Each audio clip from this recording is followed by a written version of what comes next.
శ్రీకాళహస్తీశ్వర స్వామివారి దివ్య దేవస్థాన ఆధ్వర్యంలో స్వర్ణముఖి నది పుష్కరం అత్యంత కన్నుల పండుగగా సాగింది. ప్రతి 12 ఏళ్లకు ఒకసారి నదులకు పుష్కరాలు నిర్వహిస్తుంటారు. అయితే స్వర్ణముఖి నదికి ప్రతి ఏటా పుష్కరం నిర్వహించడం ఆనవాయితీ. ఈ పుష్కరాన్ని ఏటి ఉత్సవం, త్రిశూల స్నానం అని కూడా పిలుస్తారు. పుష్కరం సందర్భంగా శాస్త్రోక్తంగా సద్యోముక్తి వ్రతం, చక్ర స్నానం, త్రిశూల స్నానం, పూజా కార్యక్రమాలు నిర్వహించారు.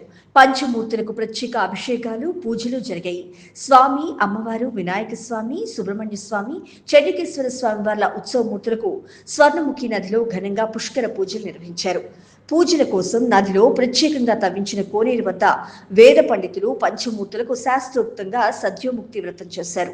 ప్రత్యేక పూజల అనంతరం త్రిశూలానికి నదిలో స్నానం చేయించారు. మాఘ స్నానం, నదీ పుష్కర విశేషాలను భక్తులకు ఈ సందర్భంగా అర్చకులు వివరించారు. వేలాది మంది భక్తులు నదిలో పవిత్ర పుణ్యస్నానాలు చేశారు. అనంతరం పట్టణంలో ఉత్సవమూర్తుల ఊరేగింపు అంగరంగ వైభవంగా జరిగింది.